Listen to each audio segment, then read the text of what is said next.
Hello বন্ধুরা, good morning. কেমন আছো সবাই? আশা করছি সবাই খুব ভালো আছো, আমিও ভালো আছি। তো দেখো, আজকে সকাল সকাল আমি স্নান টান করে নিয়েছি, নিয়ে একদম সিঁদুর টিঁদুর সব পরে রেডি হয়ে নিচ্ছি, কারণ আজকে একটু তাড়া আছে, বৃহস্পতিবার আর পুজো দেওয়ার মানে সময়ও হয়ে গেছে। তো সকাল সকাল আজকে পুজো দেবো বৃহস্পতিবার উপলক্ষে। দেখো, ঠাকুর ঘরে চলে এসেছি আমি। আর এখানে এসে আমি রাত্রেবেলার কালকে সন্ধ্যা পড়েনি, তার কারণে কোনো ফুল থালা বাসন কিছুই তোলা হয়নি। তো সেগুলো আমি সব পরিষ্কার করে নিয়েছি। এবারে সিংহাসনটা সুন্দর করে মুছে নেব। বৃহস্পতিবারে একটু মানে তাড়াতাড়ি পুজো দেওয়াটা মনে হয় যে তাড়াতাড়ি পুজো দিতে হবে, বৃহস্পতিবার দিনটা তাড়াতাড়ি করাটা ভালো। যারা যারা 12টার পরে, অনেকে আছে আমাদের গ্রামে যে 12টা বেজে গেলে তারপরে আর পুজো দেয় না, বলে 12টার পরে অপরবেলাতে নাকি পুজো দিতে নেই। তো যাই হোক, আজকে যেহেতু বৃহস্পতিবার, আমি একদম সকালবেলা, এখন প্রায় 9টা বাজে। তো দেখো, সুন্দর করে আমার নিচে ল্যাপা হয়ে গেছে। আর এই ল্যাপা জিনিসটা আমার খুবই খুবই ভালো লাগে। এর আগে ভিডিওতেও বলেছি যে মাটিতে গোবর দিয়ে, আর বৃহস্পতিবার লক্ষ্মীবার, আর সেখানে মাটি জিনিসটা, সেখানে গোবর দেওয়াটা সত্যি ভালো ব্যাপার। তো যাই হোক, আমি থালা বাসন টাসন সব ধুয়ে নিয়ে এবারে একটা বড় বারকোশ নিয়ে বেরিয়েছি। আর আমার ভাই এদিকে মাছ ভাজি নিয়ে বসে বসে খাচ্ছে দেখো।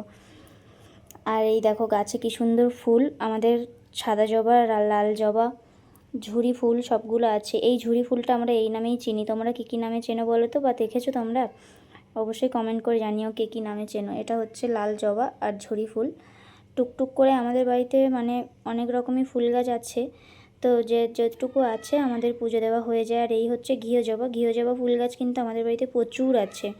তো যাই হোক, আমি দুটো তিনটে ঘিও জবা তুলে নিয়ে আবার সাদা জবা তুলতে চলে এসেছি। আজকে সাদা জবা আর পিঙ্ক জবা মানে হালকা গোলাপি জবাটা প্রচুর ফুটেছে। তো দেখো, এখানেই মনে হয় আমার বারকোশটা পুরো ভর্তি হয়ে যাবে একদম। দেখা যাক। এই ছোট্ট গাছে পুরো ফুলে ফুলে একদম ভর্তি থাকে, দেখতেও পুরো সুন্দর লাগে। আর তার মানে আজকে আমার ঠাকুরঘরটা সুন্দরভাবেই হবে।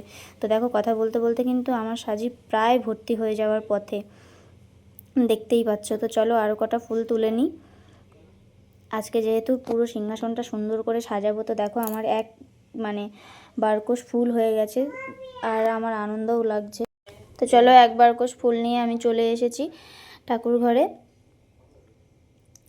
এইবারে তাড়াতাড়ি করে রেডি করে নিই পুজোটা দেওয়ার জন্য। তো দেখো, এখানে আমাদের ঠাকুর ঘরে জল শেষ হয়ে গেছিলো, তাড়াতাড়ি গিয়ে 1 বোতল জল আনা হয়েছে। তো জলটা কলের জলের পরেও শুদ্ধি করে নেওয়ার জন্য আমি এখানে গঙ্গা জল দিয়ে নিয়েছি ওর মধ্যে মিক্সড করে। আর যেহেতু আজকে সোমবার না হলেও আমার লিঙ্গটাকে স্নান করাবো একটু ধুয়ে, তার জন্যে জলটা আরও বেশি করে শুদ্ধি করে নিয়ে এবারে আমি গঙ্গা জল দিয়েই প্লেন জাস্ট একটু স্নান করিয়ে নিয়েছি। আর এখানে ফুলগুলোও আমি জল ছিটিয়ে করে নিয়েছি।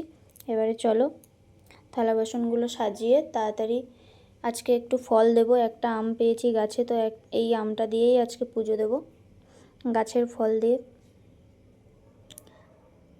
আর ঠাকুরঘরের বটিটা না কেটে কেটে না অনেকটাই আর কি ধার কমে গেছে। প্রতিনিয়ত তো ফল দেওয়া সম্ভব হয় না, আর ফল থাকেও না বাড়িতে, তার কারণে টুকটাক দেওয়া হয়। আর বড় বড় পুজো হলে তখনই বটিটা বের করা হয়, যার কারণে অনেকটাই ধার কমে গেছে। তো দেখো, আমি এখানে আম দিয়েছি, বাতাসা দিয়েছি আর চিনি দিয়েছি, দিয়ে এবারে ফুলটা দিয়ে আমি সুন্দর করে সাজিয়ে নিচ্ছি ঠাকুরঘরটা। তো তোমরা জাস্ট আমাকে বলো আমার ঠাকুরঘরটা সাজানোটা কেমন হয়েছে, পুরোটা দেখো, তারপরে আমাকে বলো।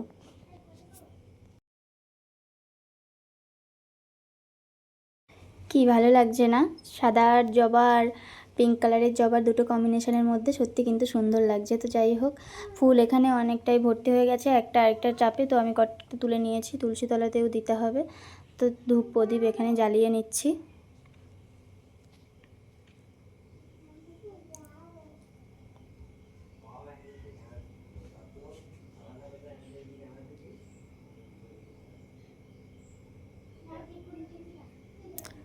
তো চলো, আমার ঠাকুর ঘরে পুজো দেওয়া হয়ে গেছে। তো এবার আমি তুলসী তলাতে চলে এসেছি।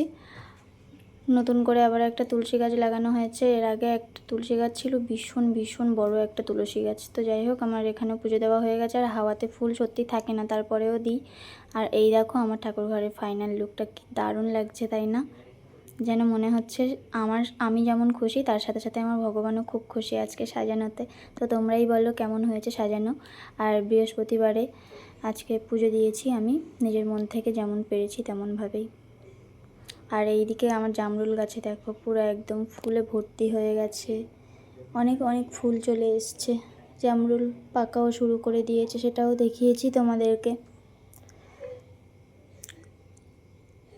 আর অলওয়েজ তো গোলাপ আমার মন কাড়ে সব সময়, একের পর এক ফুটতেই আছে আর ফুল দিয়ে যাচ্ছে। এই ফুলটার নাম কেউ কি জানো? অবশ্যই কমেন্ট করে জানিও। তো টাটা আজকের মতো।